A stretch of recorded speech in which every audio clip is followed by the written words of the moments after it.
Well, welcome everyone. It's so wonderful to see you today as we continue our conversation on what matters now, our series of councils. And so just to help us all land again in this conversation, I want to remind us of where we've been so far in this series. We began with Slow Down and Listen back in October.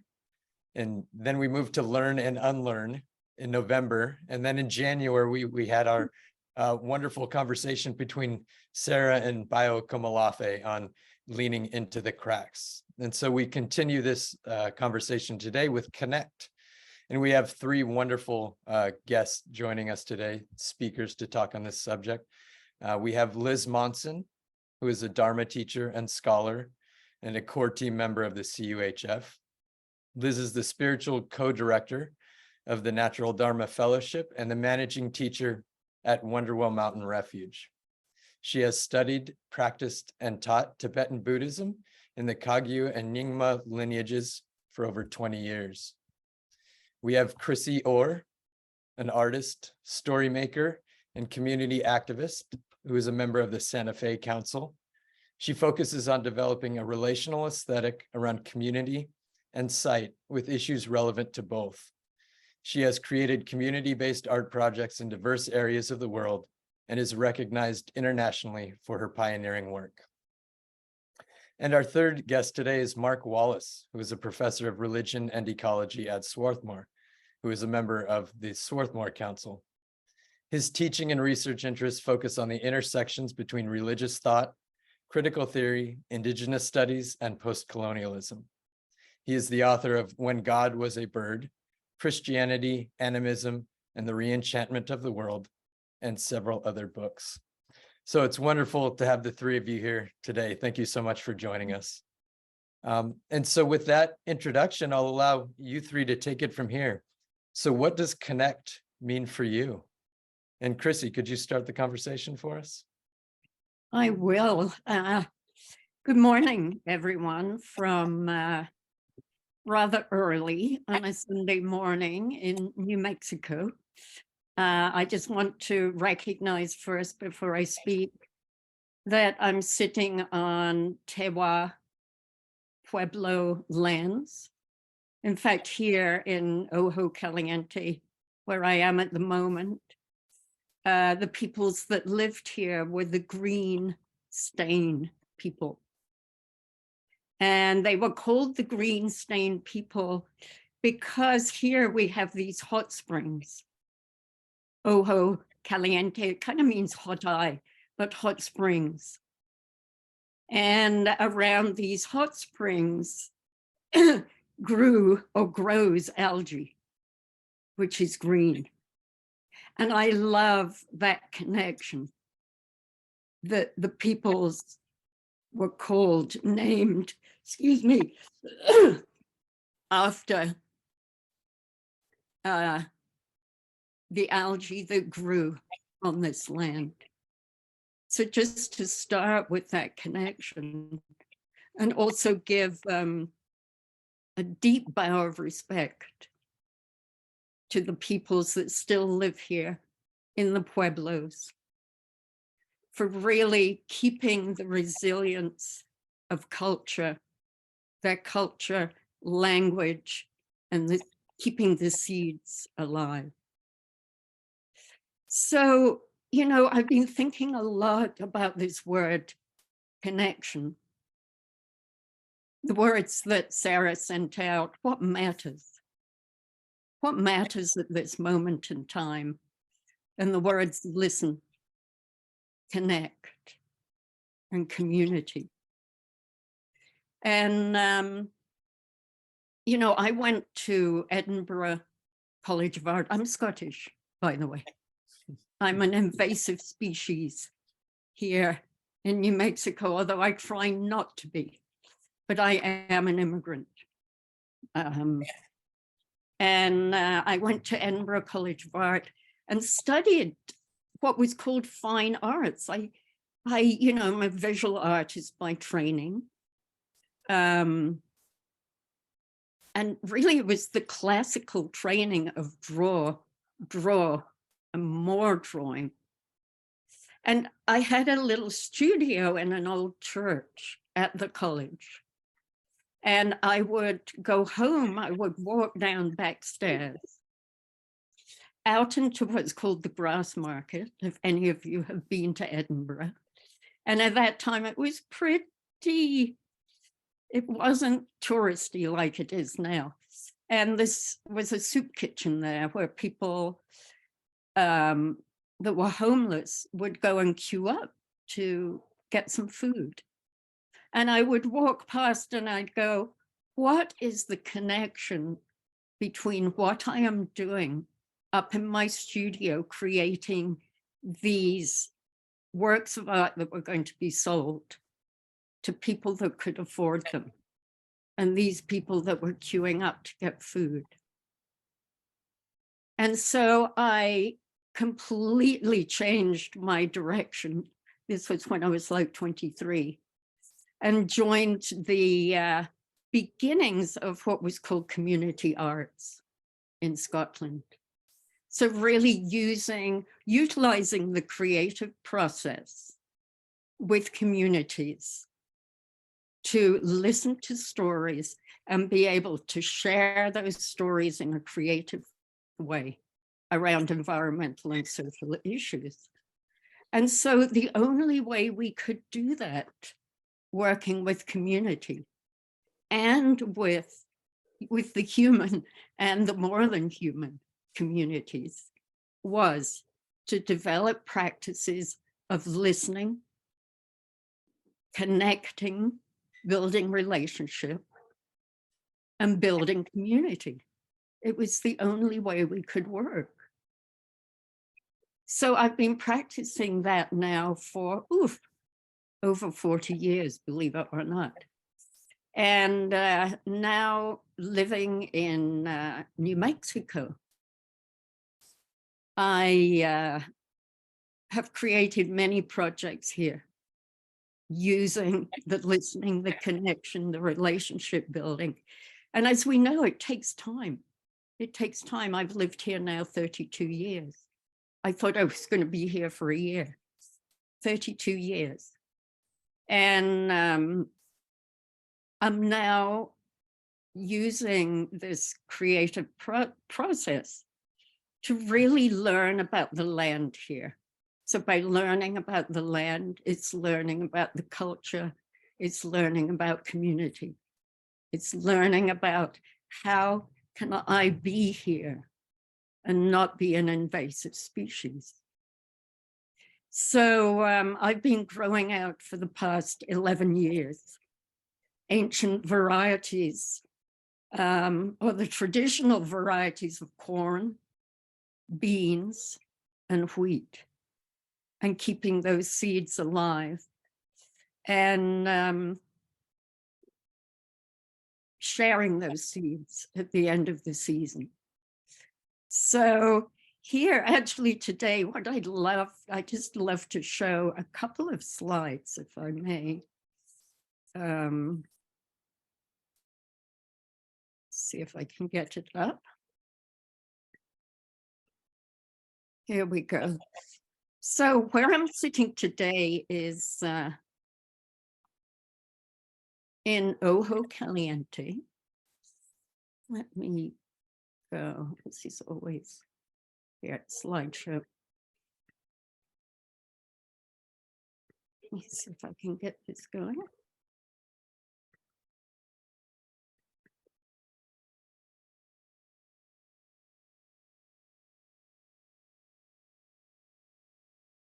Summary up. I think play from start on the left-hand side of that window there, Chrissie. Sorry about this.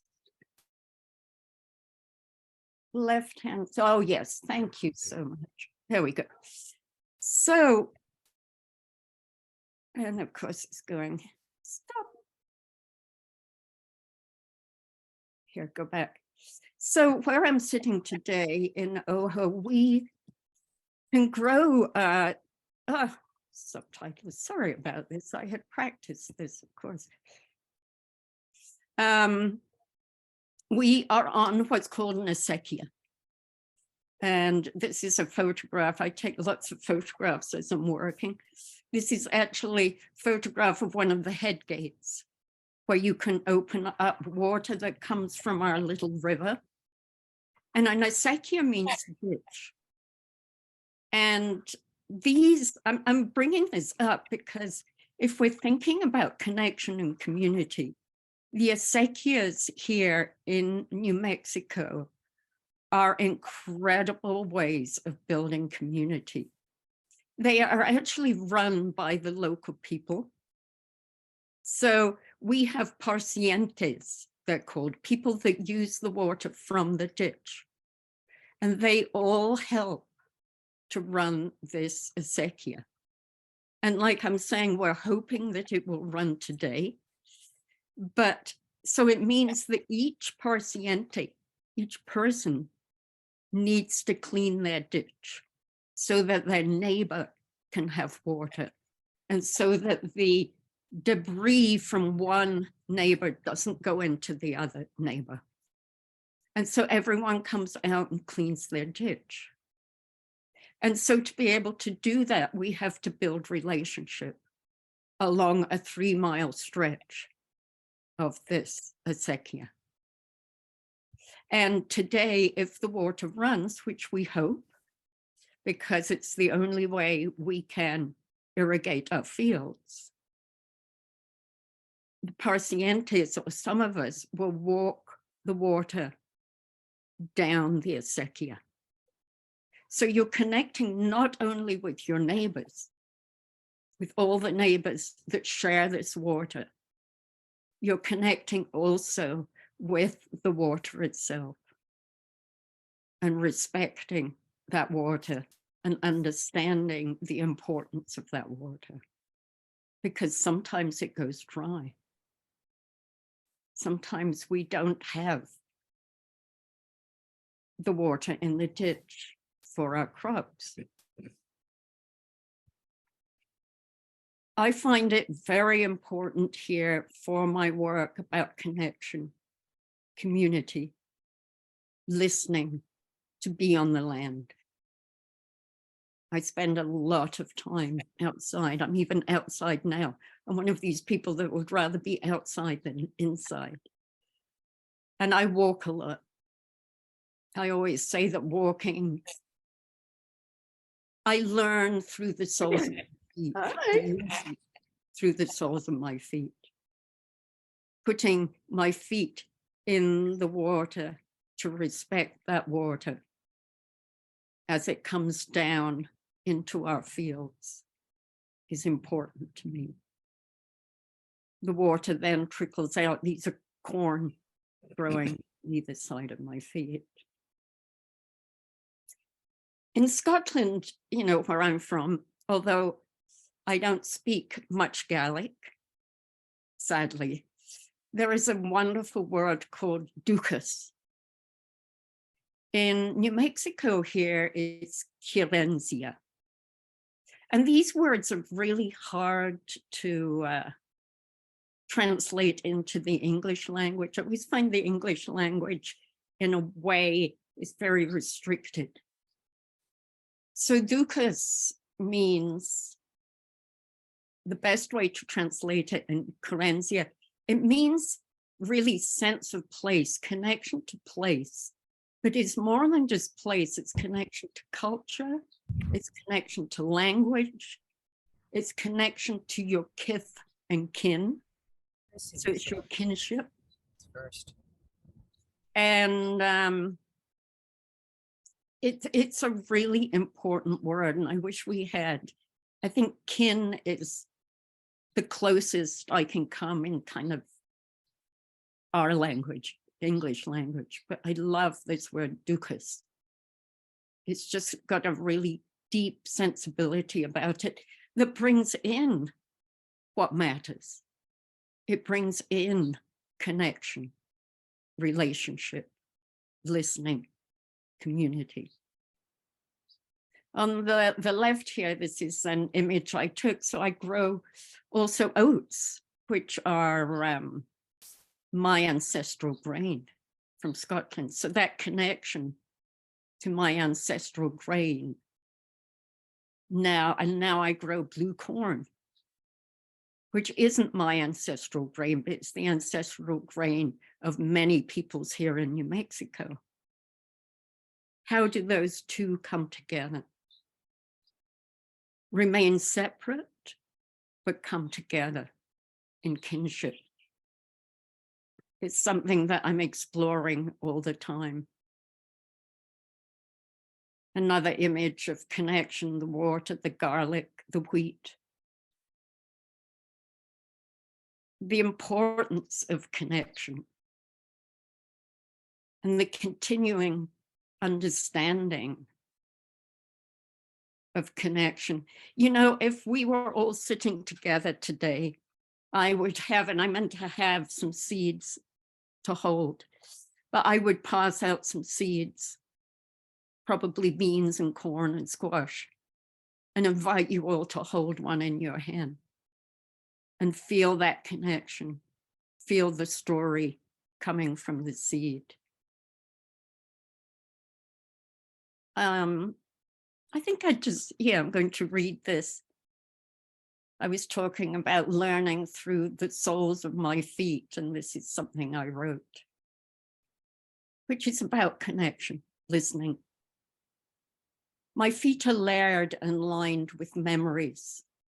The knowledge that gathered on my soles is of cobblestones, gray granite, dark, moist earth, heather, moss, and bracken. The salt seas all penetrated my being. These embedded patterns have been carried with me to the northern New Mexico desert, where I walk today along the living river. The old patterns merge with the new, that of water-engraved mud and rock, prickles and wind-blown hard red earth. It is through the soles of my feet that I gain my sense of place, and it is through the listening to what is beyond that my creativity emerges. And I think I will stop sharing there and just wrap up by saying that what matters to me at the moment is building or keep practicing all the time to listen deeply to what is beyond. And I do have a practice. Here I live about 6-minute walk from the Ojo River. And I have a practice that I walk down there every day when I'm here and listen for the first time that I hear the water. And now actually, because I've been doing that for quite a long time, I can actually tell how fast the river is flowing, how much water is in the river before I get there. Mm. And so we are building this relationship, this connection, and the river forms the connection to our community and to the seeds and to our nourishment. And I think I'll end there. Thank you. Thank you, Chrissie. What a beautiful opening to this investigation of what connection means and kinship, really. Liz, would you like to continue? Thank you.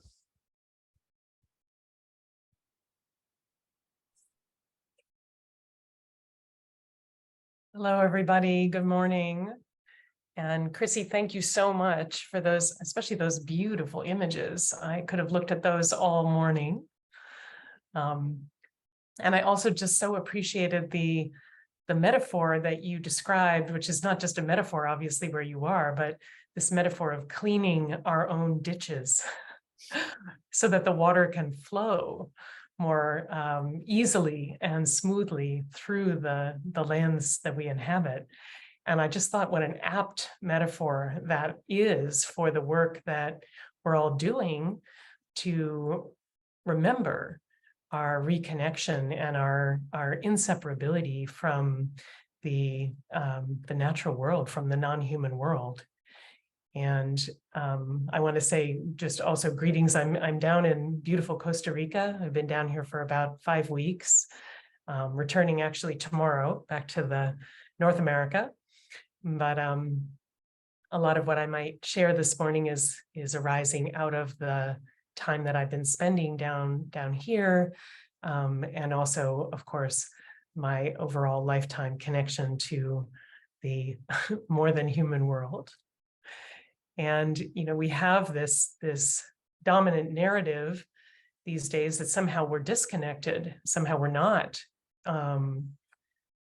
part of the larger world in which we live, especially the natural world, the animals, the insects, the trees, the leaves, the birds, the flowers, the plants, that there's somehow this notion of separation, which I feel very strongly is a notion. It's a concept, very strong and powerful concept, and one that has been hammered into us pretty intensely for many hundreds of years.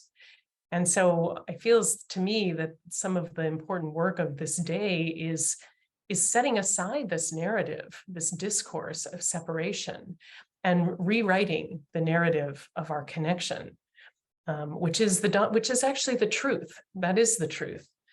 And the more that narrative begins to reemerge in our consciousness and to structure the way that we live in this day and age, I believe that there's hope for the future of this planet, for the future of humanity, and all of the species that we can bring along and steward into the future for our children, for generations to come. But what do we need to do? How are we going to recreate a narrative of connection and inseparability? What kinds of changes can we make in our lives in order to do that? When I was much younger, when I was in my teens and early 20s, really more in my teens and in preteen time, I found the narrative of my family life, the world that I inhabited, to be barren and somehow arid, dry. Something was really missing in my feeling of how life should be. And I took refuge a lot of that time in fantasy books and science fiction and myths and fairy tales and stories. And because I felt like, where's the magic? Where's the magic? I kept asking this question to myself, where is the magic? And the only place I could find the magic besides all of these beautiful narratives of magic was in the natural world. So that became my source of refuge, was to just go and be in the natural world, and to be in a way that allowed the me to disappear and to become the environment around me, the animals, the trees, the wind, the stars, the moon, and something was so deeply nurturing in that interconnectedness. And yet I had no frame for making sense of that as a truth, as a way things actually are. So I keep, exploring more and more into now as a much older person. I'm now back to exploring my way into the reality of that truth that is always here, always present, and really exploring too what kinds of changes begin to arise within us when we are willing to experience the aliveness and the sentience of the non-human world, like what actually happens to our being in the world when we can do that. And some of the things that I thought I would mention, just that there, and I think maybe all of you know this, everyone knows this already. It's almost like we just need to be reminded that we can feel presence, we can feel energy. We are nothing but energy, right? Energy and matter, energy and space. energy is matter, essentially. It's just different densities of energy. Energy and space, energy and space. So when we start to tune into ourselves on the level of energy, we start to tune into ourselves on the level of interconnectedness, of connection. And all the pores of the body can open to allow that elemental aliveness of our being to remember itself, right? We actually can be reminded of who we really are, of our interconnectedness, simply by opening to the awareness of things as they are around us. And we can taste the sweetness of the air, almost as if it were a liquid, a liquid that you can drink that will nurture you and heal you. And we can feel the coolness of water like a caress. If you put your hands in the water, feeling the water flowing over the hands like a caress, like a movement of life over the skin. Or sitting around the fire at night, tasting the breath, the hot breath of that fire, like it's in its continual dance of destruction and creation. And put our hands in the soil. Those of you who work with your hands in the earth, with your gardens or your fields, or you touching that grittiness, the solidity of the earth, which is no different from the skeletal structure of our own bodies. And then hearing the echoes of our awareness, which is as vast as this universe, right? Which is no different from that, reverberating through the stars. So there's what I'm trying to talk about here is what does it mean to surrender the sense of autonomy, the sense of I-ness, the sense of me-ness, to release and let go and relax that, and to let ourselves fall back into the embrace of the sea, into the embrace of the sky, into the support of the land beneath us. Because this narrative of separation is not a narrative that all peoples are carrying, right? Many, many peoples of this planet do not carry that narrative. That is not their narrative. And that those of us who have somehow karmically ended up in this position where we are encased in this narrative of separation have to step forward out of that narrative with a conscious intent that non-human sentience is speaking to us all the time, but it's not in a language of words. It's in a language of awareness and a language of feeling, a language of the heart, right? Concepts, ideas, words are not the dominant transmission method for how we can find again our interconnectedness. And so we have to hone this capacity that we already have to really listen. This word listen is so important. And Chrissie said that beautiful statement about every day coming down to the river and listening for that first moment of hearing the water, but listening into that deep, that sense of feeling into, hearing an energy that is already so intimate with us that it can be difficult actually at first to know what we're listening to. So then how do we do that? I was trying to think of how can we cultivate this capacity that we already have to listen to our connectedness, to listen to our communing being that is constantly communing all the time. And some of the things that I've been cultivating in my own life now more and more, that I see the tremendous importance of more and more. And part of this is maybe because I've always loved, practices that reforge, that reconnect, that bring us together. But prayer. In cultures where this sense of separation is not the dominant narrative, one of the primary forms of connection that is always flowing is the energy of prayer, the action of prayer. Prayer is an energetic movement outward that offers itself to everything that lives, that everything that is present. it doesn't have to be words, right? I mean, we often think of prayer as, you put your hands together and you speak something, which is, of course, a form of prayer. But in my sense of prayer, it's much more of an energetic moving outward from the isolated sense of self and releasing into the vastness that is, and the energetic unfolding of sentience that is all around us. So prayer, like a supplication, right? It's like a supplication, a longing, an energetic longing to reside in these threads of entwinement that are vitalizing us with every breath, with every movement of our bodies and our hearts and our minds. So I really invite, I'm going to share just a couple of things. One is prayer, and prayer as, simply just opening the heart, feeling the energy of connection between this, seemingly separate entity here and all that is seemingly there. Because in that opening of the heart, what rushes in is that we are already that. We're already that.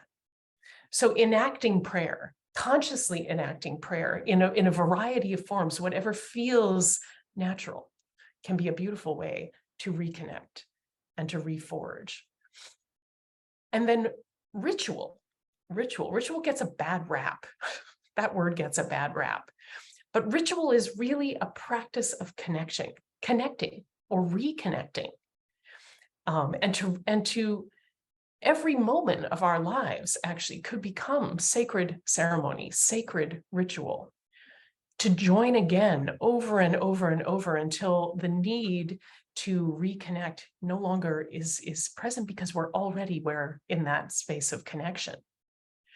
And one of the meanings of ritual is to bind, to connect. So when we do engage in ritual of some form, we are consciously weaving ourselves back into the whole. And ritual can also mean ceremony. And there's a beautiful book, I don't know, maybe many of you are familiar with this, but the book is called Ceremony by Leslie Marmon Silko.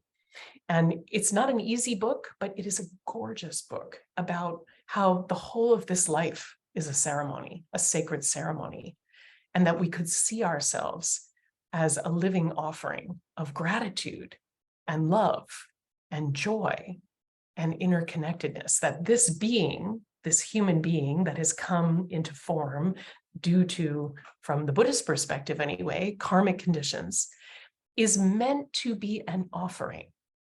It is meant to be an offering of gratitude. It is meant to express gratitude and love and joy in every moment of its being. And we've come a long way away from that. But that is the vision, that is the whole vision of wholeness and healing that is possible for us. And I think that more and more we have to make a conscious effort to step in that direction, so that every movement of our being becomes an offering, becomes a blessing, becomes a ritual of remembrance. And this can be in the smallest of actions.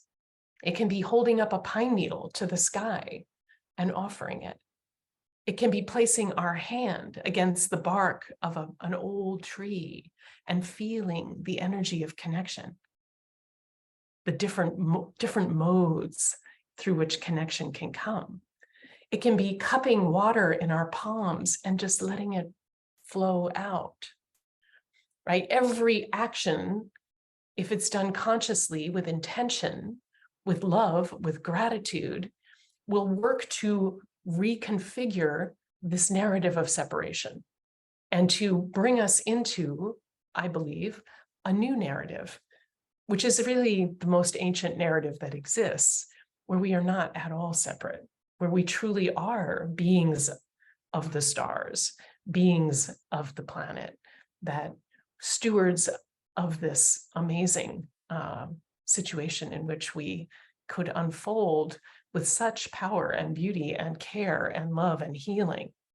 And so what I'll end with is just, if you feel the call, the smallest gesture, the smallest word, the simple act of stepping outside the door first thing in the morning and greeting the sun could be an act of ritual, of prayer, of gratitude, of love. And each one of those builds that energy, remembers that energy in the cells of the body to the point where we don't have to work so hard to be who we really are, to be our interconnected selves in both their individual beauty and in their multiplicity. So I'll just stop with that. And thank you so much, everybody, for being here. Thank you, Liz. And especially that part about this is as much a remembering as an active process, recognizing the connection that is inherently always there. Thank you so much for that. Mark, would you like to take it from there? Thank you. I'm grateful to Chrissie and Liz for your comments. It's about 11:30 here in the eastern part of the United States, and I'm very happy to be here with you all.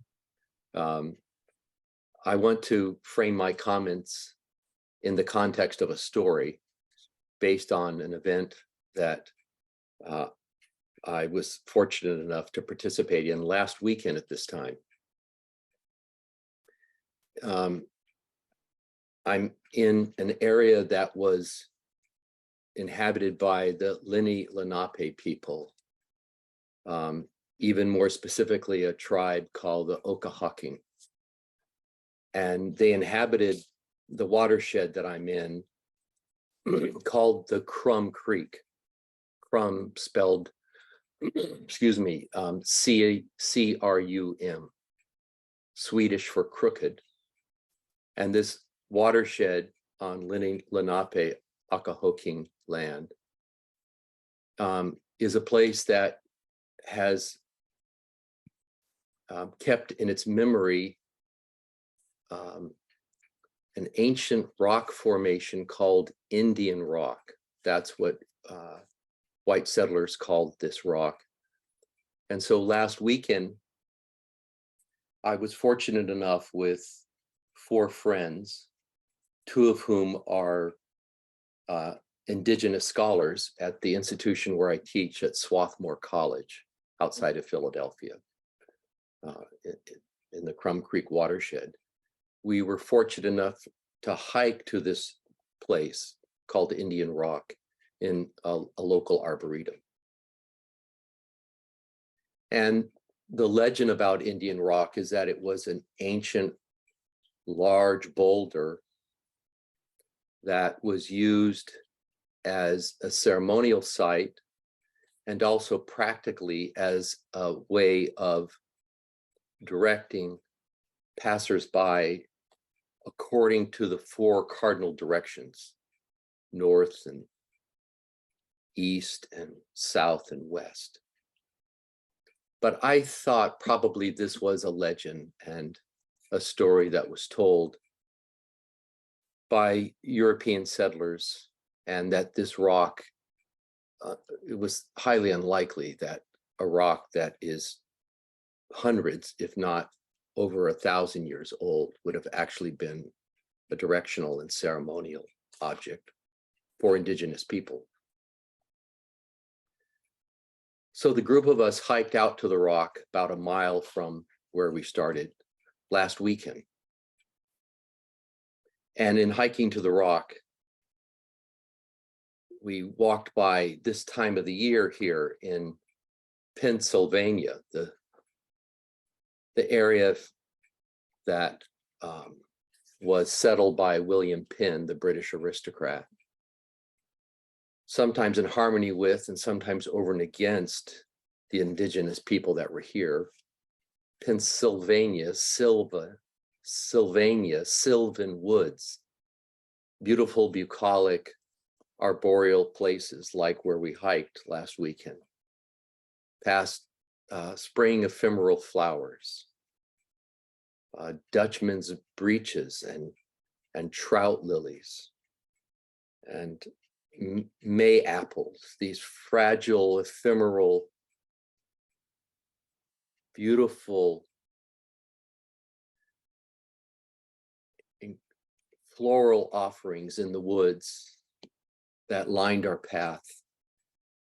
And we found Indian rock, a large boulder next to a stream at the base of a giant tulip tree. Tulip trees are native to this part of Pennsylvania, and their blossoms, which come out this time of the year, are shaped in the form of a tulip. Bright yellow and orange color. And at the base of the tree is this rock. And what's distinctive about this giant boulder, so-called Indian rock, is that it's crisscrossed with two perpendicular lines that are perfectly straight and that move, that undulate across the surface of the rock. One member of our company brought out a compass and put it on the rock. And it demonstrated that the horizontal line that cuts through the face of the rock is situated perfectly to the north. And in fact, the other three lines also follow with an amazing exactitude and precision the other three cardinal directions. We entered a place that felt peaceful and at rest with itself. And our two indigenous friends,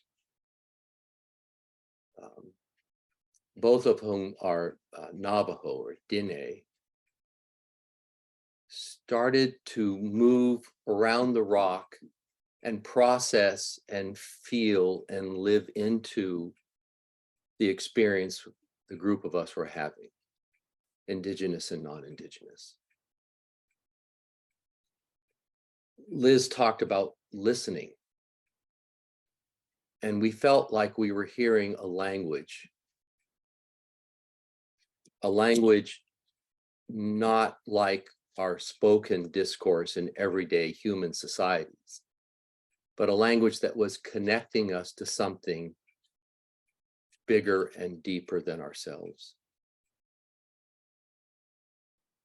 There were the four elements in that space, and both Chrissie and Liz have talked about that this morning. The sun was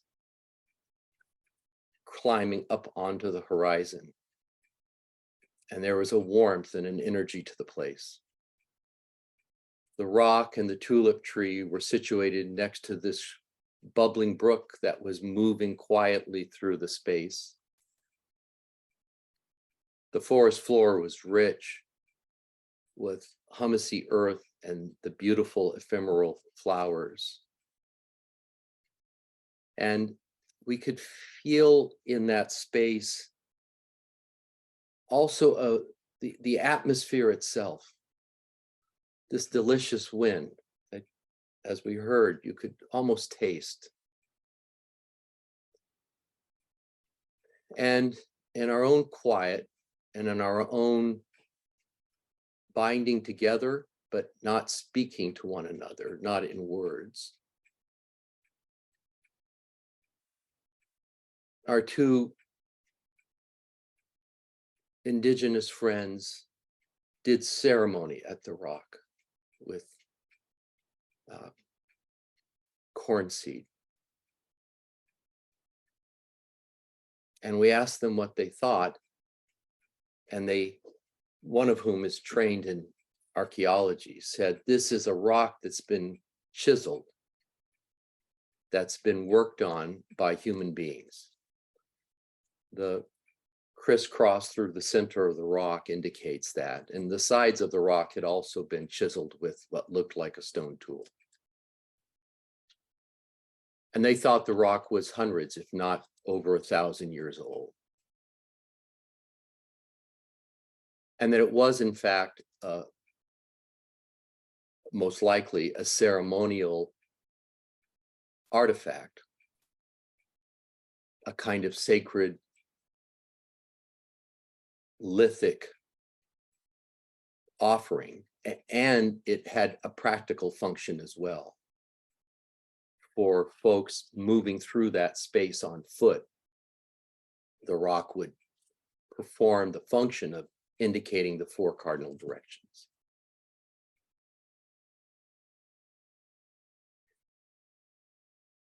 There's a early Christian mystic by the name of Gregory of Nyssa, who said that we live, and this was in antiquity, but I feel this even more today. We live, he said, in a time of luminous darkness, where, now contemporizing this to our own situation today, where systemic suffering based on terrible choices that we've made as a human species fractures our sense of connection with the human and the more than human world. But that amidst the darkness and the pain and the suffering, light limns everyday existence such that we can see possibilities of hope and new beginnings in spite of the gloaming. And picking up on that notion of luminous darkness, we felt our little band of hikers that in spite of all the impacts settler colonialism has brought to Pennsylvania, just this bioregion now where I'm sharing to you from and thinking about, in spite of those horrific impacts, there are still, and I think here of Chrissie's connection to Celtic people from her homeland, there are still what the Celts called thin places, places that seem to bring together heaven and earth, places that are damaged and degraded like Indian Rock, but in spite of the damage and degradation are still tokens of hope. And I felt like as we stood around the rock, we could envision together what life can be in spite of the suffering and the pain. And that's what I would like to leave you with. What I want to say is that, and I'm referencing here the Russian novelist Fyodor Dostoevsky through a character in one of his early novels, who announces that beauty will save the world. Not anger, not guilt. We're angry at what's happened, and we feel terrible in our hearts as to our own participation in what's happened, but it's beauty. And it's the fragments and the broken beauty still in our midst, like this thin place, Indian Rock, that it's finding beauty in the everyday, in the commonplace, that will save us. And in that spirit, I want to underscore what I found so moving about what Chrissie and Liz said. Chrissie's journey to the river every morning and listening to the flow and orienting herself in that particular day based on that early morning ritual peregrination. And Liz also discussing the importance of ritual and action and ceremony.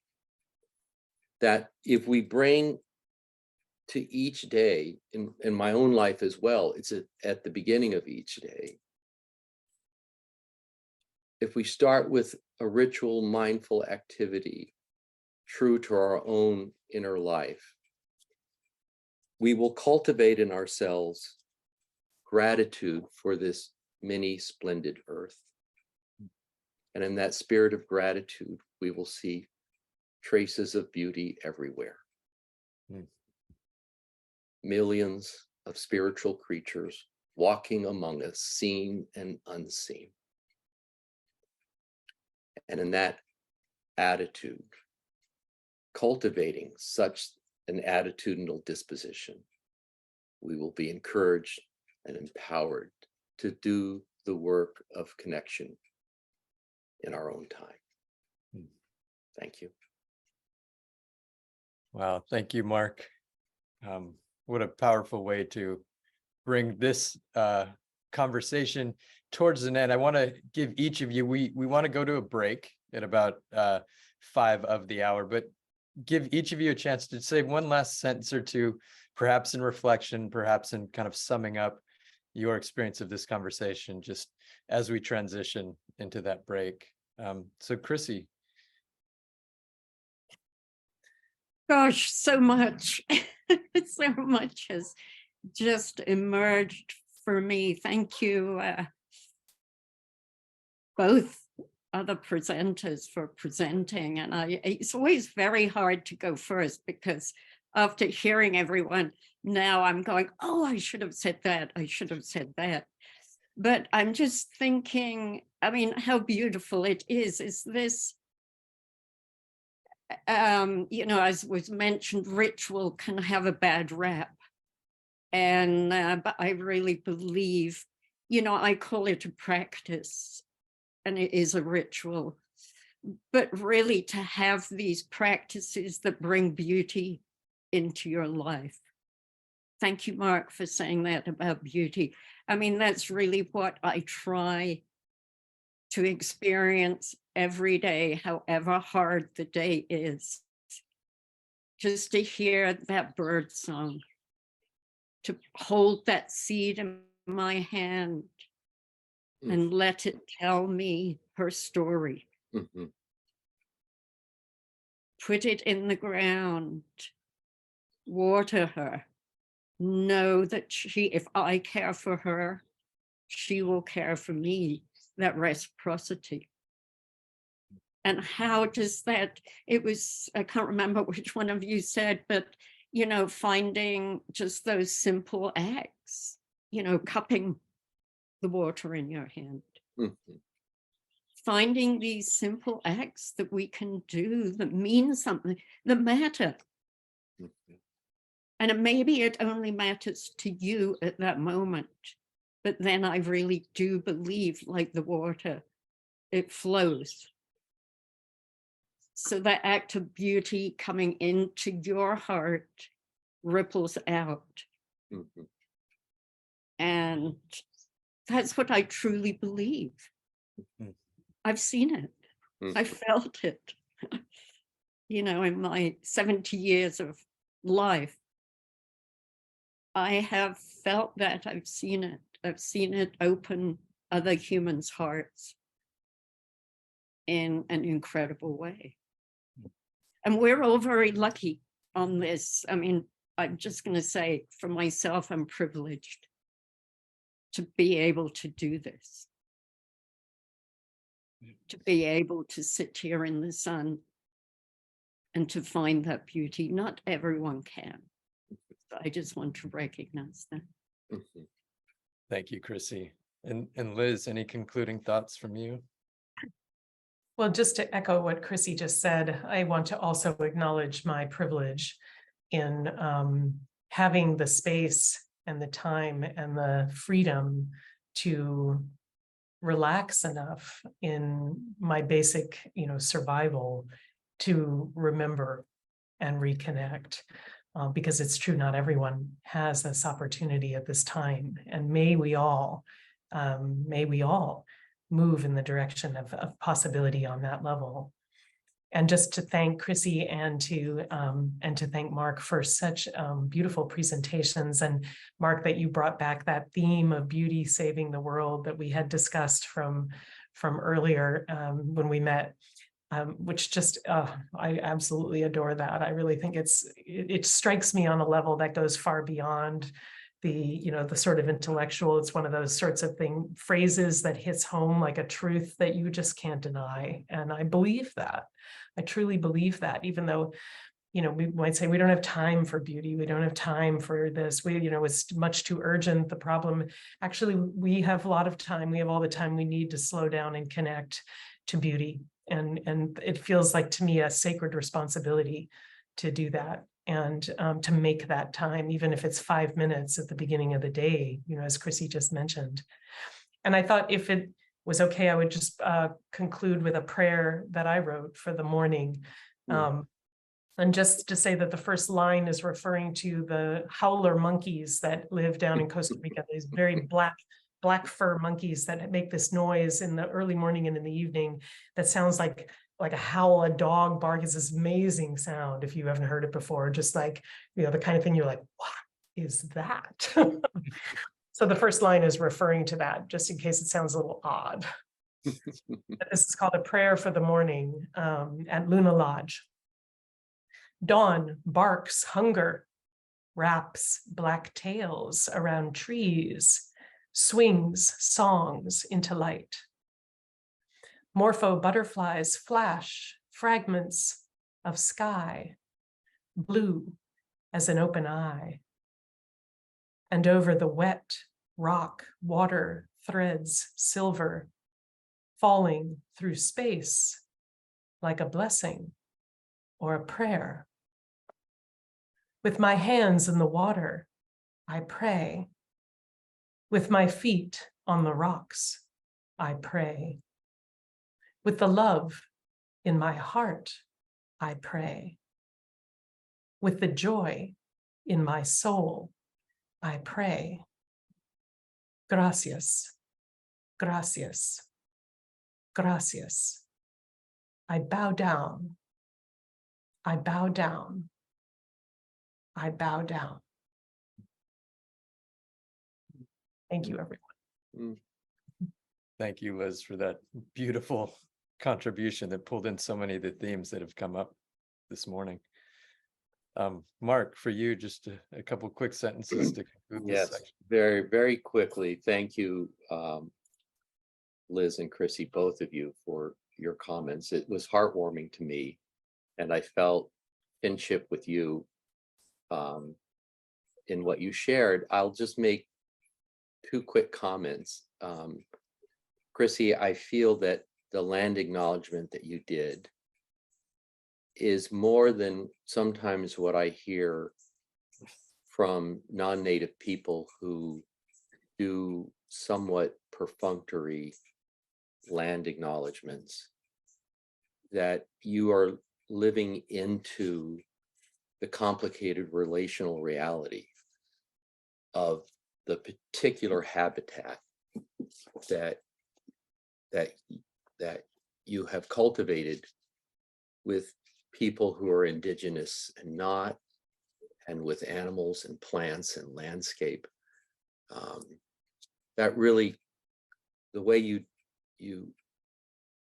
shared that land acknowledgement really framed for me the beauty and the wonder of this day that we're having together. And Liz, I just was so struck by your query, I think as a child, and it just, it brought tears to my eyes because it's so missing in our culture. You asked the question, where is the magic? And in a world that is dominated, I don't have any problems with marketplaces, but it's the values of the marketplace, that the religion of the marketplace, that's become the dominant worldview of our time. Where outside of the marketplace, which is about transaction and buying and selling and treating each other and all other beings as objects to be manipulated and controlled, not as occasions for a communion of subjects. Where do we find magic that can't be quantified, monetized, objectified?